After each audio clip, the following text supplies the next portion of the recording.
It's officially Pride Month, and when you make the decision to be vulnerable and proud, it's because you want to be your authentic self. You want to be free.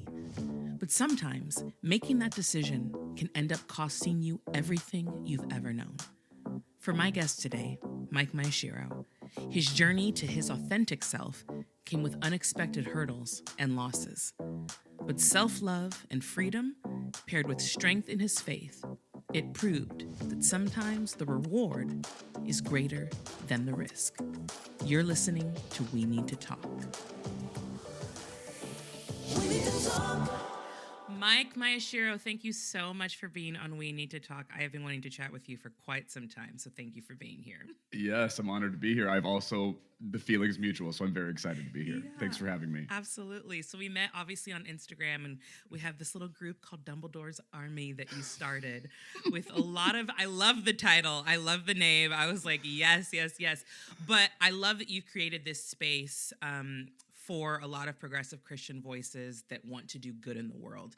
And that's what I was always so drawn to you and what you do on your social media platform. And I would just love to know a little bit more of your story, because I think for my listeners specifically, I do have a lot of progressive Christian voices that listen to this podcast, but I would love to know your story. I know it's been a year since you came out, and I have many friends that are progressive Christians that when they made that decision to really be who God made them, they lost a lot. And you're very, very vulnerable and open about that. So I would just love for you to share your journey and your story. Yeah, I'm honored to be here. Malynda, I've been following you for a while, so I'm like, I didn't know if this would ever happen, but I'm like, this is awesome. I'm fine. So when I was 4, my parents took me to a Baptist church for the first time, and I was told on that Sunday school morning all the things: sin, hell, heaven, Jesus, forgiveness, crucifixion. It was a lot to take in at 4. And I said yes. I was like, I'll take Jesus. I'd rather have this little ghost person living in me than go to this really fiery, tormenting place for the rest of eternity. So I entered the Christian world at that point and went in hard and went to private school, church 3 times a week, whatever, all the things. And when I was 10 was the moment I consciously recognized the thing that was different about me, that made being around other boys difficult and confusing and made me embarrassed for the ways that I related to the girls and want to do girl things. And, this was the 90s, right? So the gender thing was so much more like barbaric back then. But anyway, when I was 10, I was like, oh, I'm gay. That's what this is. And it was a terrifying moment for me because I was heavily entrenched in Baptist culture, like evangelicalism, right? So I knew I couldn't be gay. I knew this was like a horrible, evil, abominable, perverted whatever thing. So that was a terrifying moment. Shoved myself deep into the closet at 10. I consciously thought, like, am I going to marry a woman and just fake it for the rest of my life? Am I going to be single? Like, what's going to happen? I don't know. God, thank God I don't have to figure that out right now. Did the Christian thing for a long time. And then when I was 18, I had this radical experience. And so depending on people's backgrounds and, denominations and whatever in the Christian world, what I'm about to say is going to land somewhere strange, I'm sure, polarizing. But in my Baptist conservative, right-wing upbringing, I had this really dramatic, emotional experience at church one Sunday morning, where the way I used to tell the story before I deconstructed was that I met God. That's the language I would use. Now, however people want to interpret that, like, please put that wherever that needs to go in your worldview and all that, and I'm totally good at that. But from what I understood, like, oh, this is God I'm encountering, right? And I didn't have language for this at the time. But anyway, I had a couple of experiences like that. The second time this happened, God explicitly communicated to me that they wanted me to be gay. And I knew that God wasn't allowed to tell me that. I was really awkward. But it also was like undeniable. Like, I couldn't argue with what was happening. And was very like distraught. I was also really thankful and felt like it was like a very contradictory experience. I was disappointed and like confused because I wanted God to just fix me and make me right? Make me acceptable, make me the thing that I needed to be in order to succeed and belong in the world that I valued. But on the other hand, the beautiful part of it was like, oh, my environment, the church, leaders, family, whatever, these people don't accept me, don't love me, can't, whatever, but God does.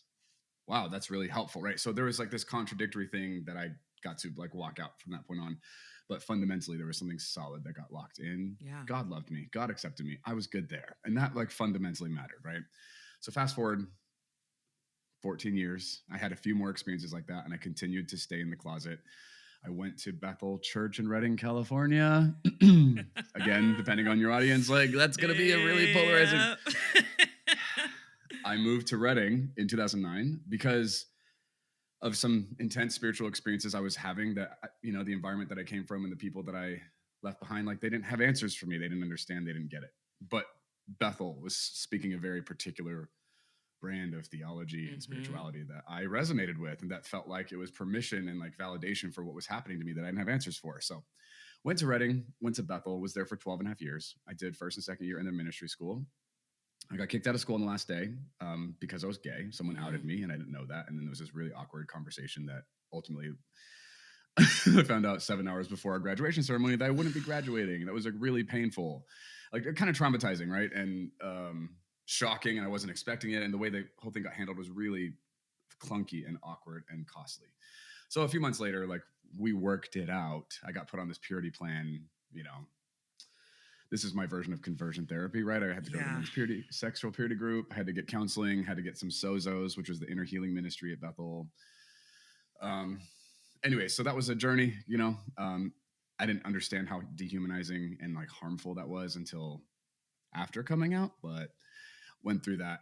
I got hired on staff at Bethel, worked there for 6 years, started teaching in the school I got kicked out of, started leading mission trips and taking interns from the school, and then started traveling and speaking. I was like the teacher on discerning of spirits and kind of built a brand in the ministry world around that whole subject. So I started traveling and speaking, and it was amazing. And my career and my life was taking off exactly in the direction that I was hoping for. And it was profound, but I would every once in a while have these experiences with God where God is affirming me as a gay man, and Yeah. God wouldn't let this go, wouldn't leave this subject alone. And I needed to not open that door because everything was working. And then right before the pandemic, it was 2020. Some things had led up to. I was literally watching Miss Americana, Taylor Swift's documentary on Netflix, and she goes hard on gay rights Yeah. and advocating for the queer community. And something happened. Like I would describe that as a spiritual experience. I felt the Christian word would be conviction, right? I felt like the Yeah. onset of deep conviction. I knew it was around the gay thing. I knew Taylor knew something that I didn't. She was touching something that I hadn't, and she was right. And I didn't know what to do, so I ignored it. 2 weeks later, I had another similar experience, not with Taylor Swift, with like the Bible, like a story in Acts where Peter goes on a roof, falls into a trance, the Yeah. sheet from heaven comes down, right? Don't call anything unclean that I've made clean. I know whatever this moment is happening is the same as the thing with Taylor Swift. This is about the gay thing. Is God telling me being gay is acceptable? I don't know what to do with that. 3 weeks later, another moment happened in the same intense nature. And it was that moment that I was like, oh, I think this is God. I think, this is beyond me. And that was a really pivotal moment in my life. That was the experiential moment, the straw that broke the camel's back, where I Yeah. decided like, I can't keep doing this. I can't keep being platformed by an institution that is overtly anti-gay, right? Like they Yeah. have the whole ex-gay ministry there.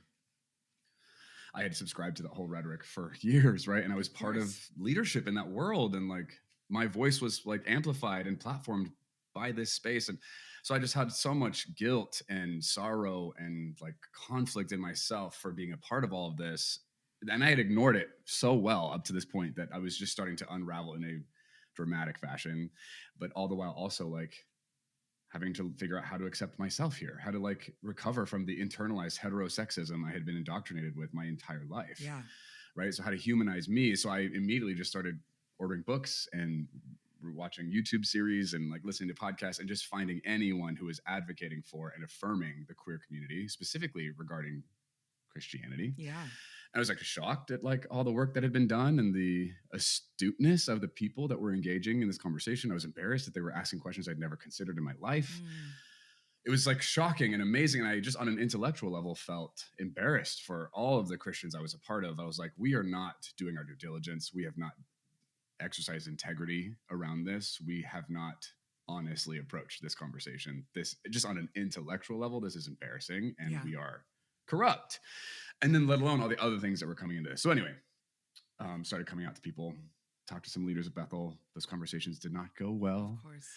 There Sure. was there was zero listening that took place, and I had to learn how to figure out the language for the conflict that I kept encountering, but there was no listening that was taking place.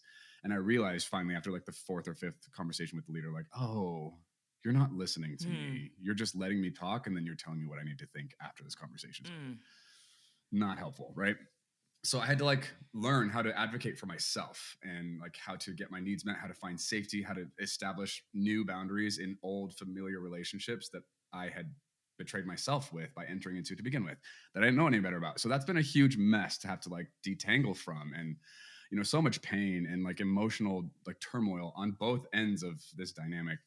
And I was also like still in public Christian ministry while this was happening. So I had a whole team of people that I had to like figure out how to like move forward in this, because this was like in a deeply personal journey, but also like profoundly impacting my message and my calling and the impact that I was having with the platform that I had. So Right.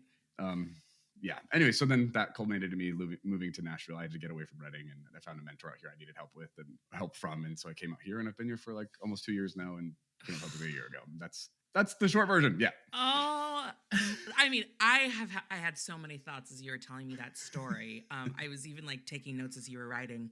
Nice. One, and I just always feel like I have to apologize for what so many of my LGBTQ friends have gone through in the church. Mm, And I feel like it has been a responsibility of mine to be very loud and proud about affirming them, because I grew up in a very progressive Christian household, oh.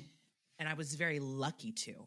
So I actually never went through the whole deconstruction process because my life was already deconstructed. Right.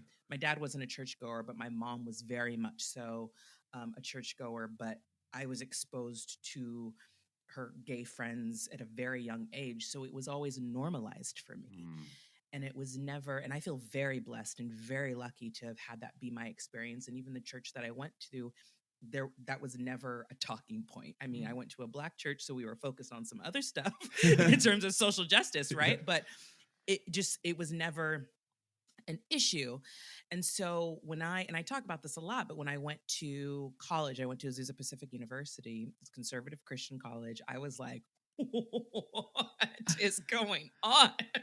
Like I was so like just taken aback because none of their understanding of theology, none of their understanding of of the Jesus I knew and the God I knew. I was like, who is this God you're praying to? Who is this Jesus that you know? Because Wow. like this is not at all what I grew up believing. And Yeah. I always have approached everything from a place of love and empathy. So I'm always so just remorseful because I wish that you didn't have to go through what you went through, Mm, because I know that, I mean, I say I know that God wouldn't want you to have experienced that, but I think going through that probably made your faith even stronger, to be honest, which is crazy to think about, that you had to go through so much pain. But there are a couple things that you said, and obviously looking into how politics are right now, there's such an attack on the LGBTQ community. Just they're always picking somebody to to attack. And obviously currently it's really the transgender community, but before that it was even, gay rights to be married and all of that. But you said that you realized at the age of 10 that you knew who you were. How does it make you feel when you hear people, specifically right leaning, claim that kids of that age don't know who they are in terms of identity? Well, I mean, it makes me roll my eyes. Like, Yeah, that's not true. It's absurd. Like, I knew I was gay before I was 10. I was 10 when I realized the language we use in our culture to got talk it. about what I was, right? Yeah. So like, I hear a lot of people talk about how they knew they were gay when they were 5. I'm like, you know what? That's true. I identify with that. I knew. I just didn't have language. I didn't understand, right? So when people say you can't know at that age, I'm like, nah, it's not true. I absolutely like, you could, Right. if you just like would get them out of their straight privilege like blindness and have them recognize Yes. what they knew about their own experience and their journey, like, you could tell you were into whatever, however it is you're inclined, like, Totally. and it did, like, especially for someone like me, despite your better judgment and what you've been told is upright or good, like, I was the most devout and like committed Christian that I knew. Like my Christian friends looked up to me for being the Christian dude. And despite all of my intentionality and effort, I couldn't shake this. I couldn't overcome my own orientation, you know? So if people say that, I don't hear it a ton at this point. I don't, maybe because of how like gleaned my algorithm has become, but and people were to say that, I mean, I would laugh. It's not even, that's not valid. That's not a valid Yeah. point. That's not true. It's just literally inaccurate. It is. And because I mean, I remember my first crush, I was 4 Yeah. and it was on a boy. Right. And I had been boy crazy my whole life, you know? And so I knew that. And so when I hear people say that, I'm like, of course, because even growing up, like, oh, that's, you know, her boyfriend or that's his girlfriend. We are pushing Yeah, that narrative on kids for at a sure. very early age. Yeah. And so to then turn around and say that they don't know it's laughable to me because I'm like, you guys had crushes when you were a certain age and you know who you have a crush on, right? Mhm. So yeah, I was just curious how that makes you feel because when I hear it, I'm like, you're just trying to push a certain narrative for sure. It's Yeah. it's just not the reality. Right. The other thing that it just really upsets me, and we know that there's been a lot of legislation being passed and people trying to pass it in terms of affirming care for specifically transgender kids. And, you know, I think that they'll probably make the argument that they're trying to protect the kids and doing what's right for them, right? But what I always find so interesting, because I know you brought up that you kind of went through a version of conversion therapy, is why do they not view that as harmful when actually giving your child affirming care is letting them be themselves so that they can be happy and free? I feel like conversion therapy, and I know so many people that went to Pray the Gay Away camps, went through conversion therapy, and they were miserable because they were basically trying to be changed to live a lie. And that is so much more harmful than just giving them the space and the love to be themselves. So, again, how do you feel when you hear those conversations being had? Because it upsets me greatly. It Yeah. really does. Yeah. Yeah. It's very deeply upsetting because first of all, it's like obviously it's hypocritical. Yes. It's not true. Like they're troping children and using them Hmm. as like a smoke screen for a whole Yeah. other mode of agendas and priorities. And so to like that in of itself is already gross and harmful, but to prey on a marginalized, vulnerable group of people, to use them and like discard their lives and their experiences for your political or monetary or whatever reasons is so villainous, right? Like that's Yes. dark, that is twisted and evil.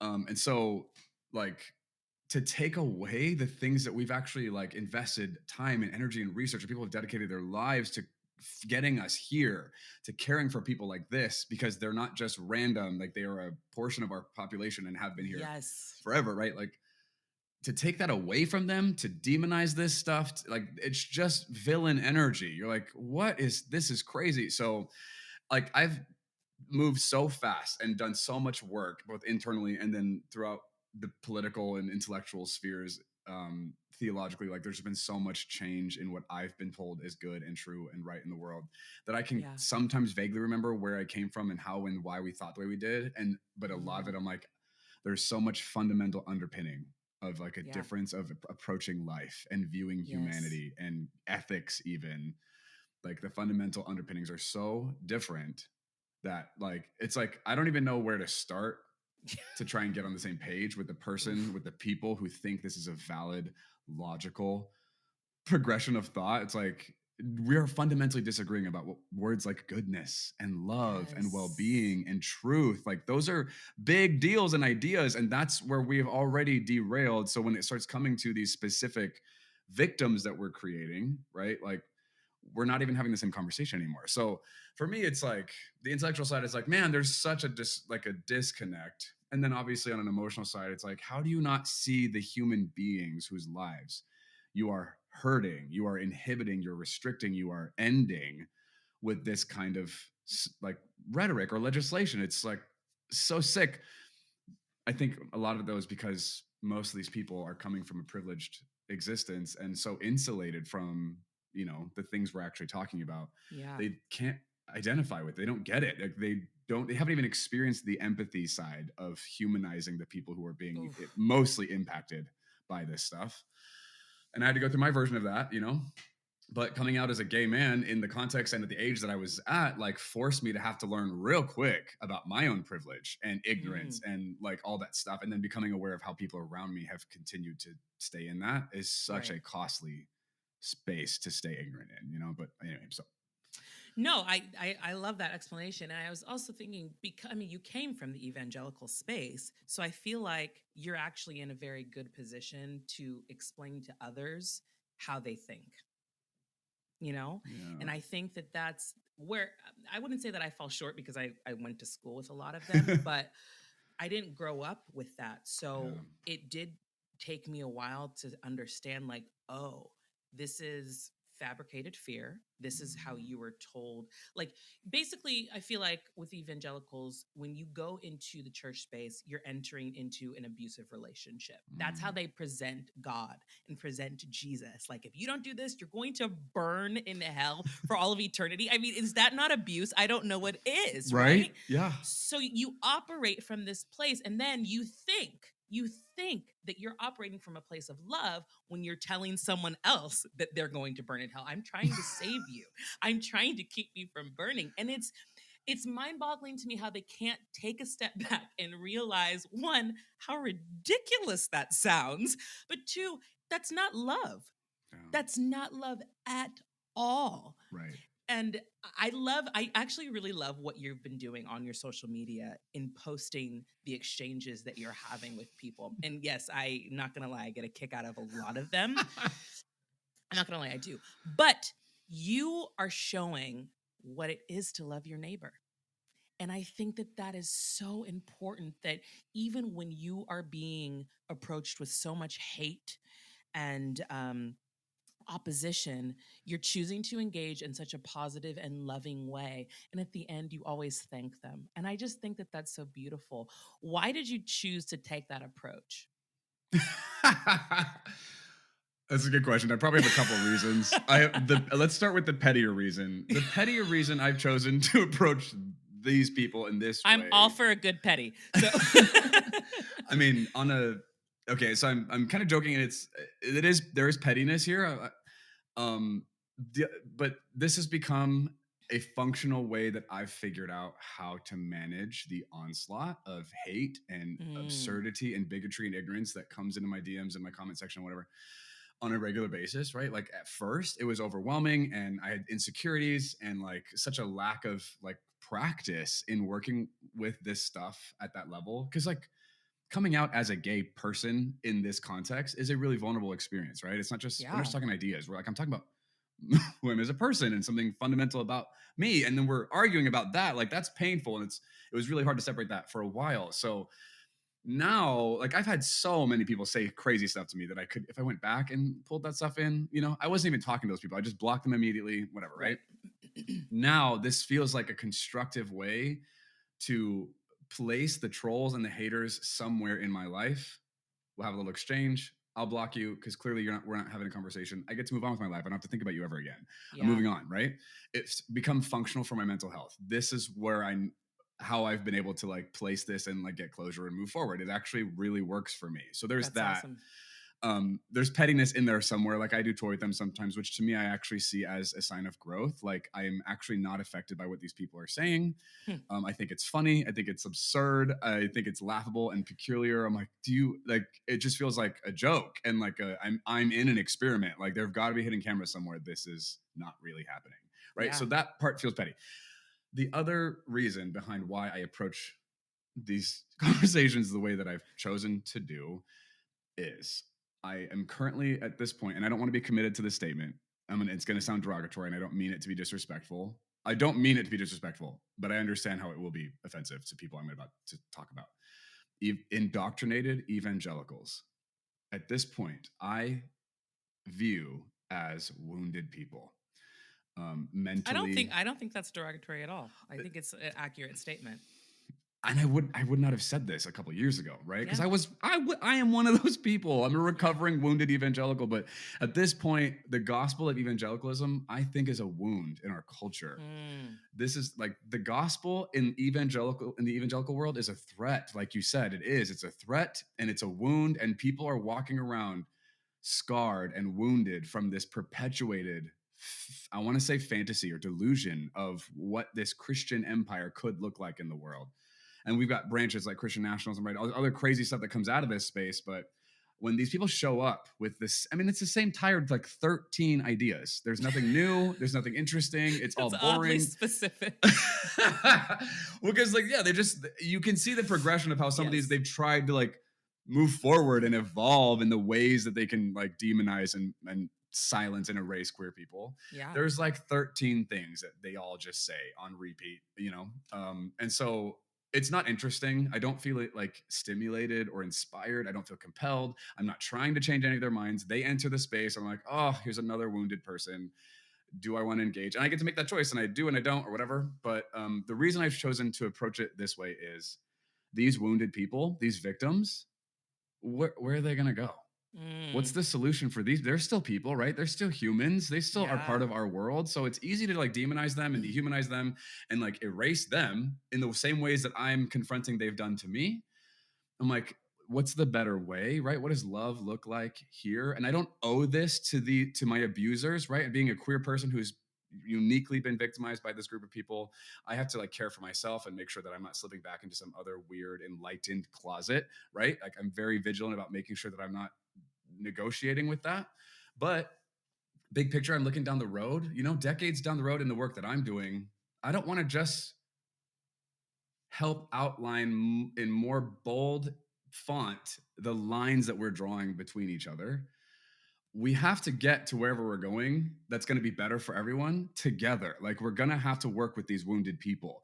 So Mm-hmm. the reason I like share these horrible conversations or embarrassing conversations or absurd conversations I have with these wounded indoctrinated evangelicals is I would like for just whoever's paying attention to just get more and more informed on how this conversation goes, what's coming up for these people. Because if I do it enough, everyone's going to recognize patterns. I won't need to have to point them Yes. out. It'll just Ooh. become common, right? You'll just understand like they are all wounded and stunted in these very particular ways. They cannot humanize people in these particular areas. They are disqualified from being human in these particular aspects of Hmm. humanity, right? Hmm. It's just they're numb and cauterized and just stuck there. So I want to like at least while they're with me, show whatever care I'm capable of offering, but mostly expose where this wound is coming from and how it's impacting all of these victims, not any one of these individuals. And I don't know what the end of that result is, but I'm hoping there's a more constructive offering to this general conversation we're still having. Yeah, and that was my next question. Like, do you think that there's any way to heal those wounds? I mean, we obviously see like the whole deconstruction movement, it's Yeah, happening. And I yeah. think it's really encouraging seeing how many people are getting out of their bubbles and starting to ask questions and realizing, oh, shoot, everything I've been told my whole life is actually kind of wrong. I think that that's great. Yeah, But super do fun. you think that there is hope for those really deeply wounded people like that are projecting their own self-hate onto others? Because that's what Yeah. I think a lot of it is. Also, it Oh, comes for from a sure. lot of self-hate. Because, and I've said this before, but like, you can't love your neighbor if you don't love yourself, because the whole Yeah. thing is to love your neighbor as you love yourself. So if you're Right. missing half of the equation, you're never going to be able to do it. Yeah, totally, for sure. Yes, my first immediate answer is of course, there's hope for them. There has to be. If there's not hope for them, there's not hope for any of us. Yeah. Like, Yeah. I have to vigilantly work to not perceive these people who reflect and embody the place that I was harmed and brutalized by, right, in all the different ways. I have to continue to humanize these people. And I don't do it perfectly all the time. I definitely I slip up and like easily turn them into an other and whatever. And so I have to work at not engaging in that dynamic because it's so tempting and easy and marketable and right, like people love it. Yeah, But there is something constructive and healing about needing to do that. So I have to navigate, right, that whole thing. for But sure. there has to be hope for them because like this is awkward, but like Lord of the Rings is coming up, like Frodo having compassion on Smeagol or Yeah. Gollum. Yeah. Yeah. Yeah. Yeah. Like Sam doesn't get it, wants to just kill the thing, kill the dude, get him out of here, whatever. And you watch Frodo continue to make compromise after compromise for this villain who's walking with them But at some point, Frodo confesses, like, I have pity on him because I see myself in him. I understand how he got Mm, there. I understand, like, this could be me. The only difference between me and him is time, is choices. Like, he's not like fundamentally separate from me. Like, he just made his choice, right? So, mhm. like, for me, in some ways, I was these people. I was never this like rude and belligerent and obnoxious and like violating to anyone, regardless of my beliefs. But I believed this stuff they're saying to me, right? I had the same like indoctrination and Of like course. whatever. So, in some ways, I'm like, there has to be hope for them because Yeah. how Yeah. could I have gone on the journey I went on, right? Like, Yeah. and then if I don't think there's hope for them, then yeah, there's no point in doing any work to try and like integrate For them sure. into For the sure. beautiful future we all get to go into, right? Yeah. Yeah. Actually love that Lord of the Rings example. Um, but it's interesting, and the irony in the whole situation is because a lot of these conservative Christian evangelicals, you hear them saying like Christianity is being attacked and blah blah blah blah blah yada yada yada. And again, I've said this so many times, and I'm just waiting for the light bulb to turn on for some of them. But if you're feeling that way, how has the light bulb not turned on and just the switch where you realize, oh, this is how all of these marginalized groups have been feeling, even though their feeling of oppression is completely not warranted. But granted, if you're feeling this way, how have you not like come to the conclusion of understanding it and be able to create empathy and be like, oh, how I'm feeling right now is exactly how they've been feeling this entire time. Like I don't know what it's going to take for that empathy to just kick in. Yeah. Yeah. I think, I don't want this to be the answer. And I'm hoping this can't be the reason or the hope. But I think most people I know who have chosen, who were raised in the evangelical conservative world, right, that I was raised in, the reason people like me choose out of that space because it's such a high cost to do it is because something greater was threatened, was lost, was Ooh. hurt than the Mm, benefit they're getting from playing by the rules and belonging to such a harmful, exclusive, yeah. judgmental group. Usually, like someone has to go through something horrific or tragic in order to wake them up and get them to admit there's actually more going on here than Yeah. I just want my pastor and my deacons and my tea party people to approve of me. Like, something more fundamental needs to be shaken for them. And I've seen a lot of people who have chosen their way out of that space. Is most of us have that in common. I'm like, we can't be trauma bonding on our tragedies that caused us to be ethically responsible, right? That cannot be the reason for all of us. Right now, I think that's where we are. I Hmm. imagine down the road, especially as generations die out and whatever, like that will change. But I think, for most of us, the key at this point, the variable for a lot of people for choosing out is because they've had some level of proximity to harm that's being done that's inexcusable. Like, it doesn't matter how you spin the Yeah. Bible, it doesn't justify the actual harm I'm witnessing, right? Or that I'm experiencing or seeing firsthand. Like, I Yeah. can't sleep at night. I can't reconcile this. So I have to choose out of this in some Yeah. way, right? And it's unfortunate that it has to get to a certain point Yeah. because even in some conversations that I've had with people that are currently deconstructing, what they allowed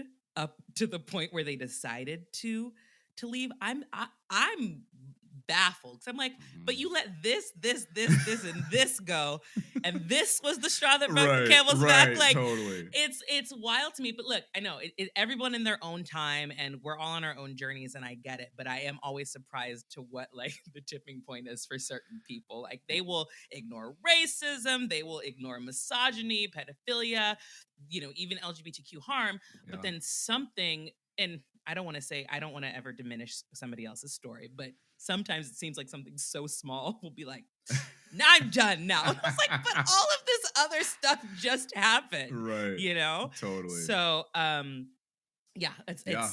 it's interesting, but it's each person has their own story and own journey. So Yeah, and I think that's actually a big part of it is when you step out of it and you do the work and you look back, it's like we approach it logically, right? Like, how do you make sense of this? But for those people who are going through it or having to make those sacrifices, it's not based on logic. It's the story we've been telling ourselves this whole time, right? yes, Like, I don't yes. want to admit this, but this is part of my own like recovery process was like I excused racism and misogyny. I don't know about pedophilia. I don't know if I was aware of some of that. I don't know that I wanted to be aware, that I was willing to be aware, right? Like I didn't see those things. And on this side of having done the work, I'm like, oh my God, like, it's become so obvious. I didn't want to see those things, right? And so I think my Yeah. point in that is like, this isn't a logical process for any of us. We are not logical beings. It's coming out of the emotional narrative that we've invested in and that we feel attached to. And because, so the whole intersectional identity component shows up. You're like, oh, we understand why people make the choices generally that they seem to do or what sets them off because of the story they're telling themselves and who they Yes. are within that narrative. And so if Yeah, we can approach absolutely. it from that place rather than just burying people with logic, I think we'll probably get a lot more results in the conversations that we're kind of having, because it's coming from the narrative that each individual is walking around with, not all the proof and facts and statistics and logic that become so obvious after, right? Yes, absolutely. And I think the other thing also is like I joke about like how did you not see Yeah. all of this stuff? But when people do eventually arrive to this point of realizing at the end of the day this is just about loving each other, we have to give them grace because I think so many people are very quick to say those things like, "Well, how did you not see this before? How did you take a minute and just be happy that they've arrived at that point, you know?" And I think that we should be celebrating that more. It may take others longer and they may have, again, like you said, I was a witness to certain things and I didn't want to see them. Everybody is on their own journey and their own path. And I do have hope that we will all end up in the same space together of really trying to live out Jesus's words of just loving each other because people make it so complicated. That's what I've realized. And it really doesn't have to be. It Yeah. doesn't have to be complicated. It's not hard to love people. It takes effort to actively oppose them at every single turn. I mean, my goodness. Like, right? It takes No, effort you're to right. do That's that true. when you could just live and love and like be happy but no, I'm going to choose to do this and like make my platform about this, or every time I open my mouth I'm saying something hateful. I'm just like, I don't know why you're choosing this.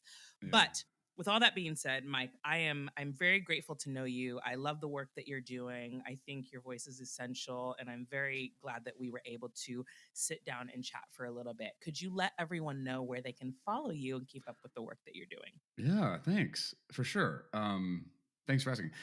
I think probably one of the pettiest and most exciting place to follow me is Instagram.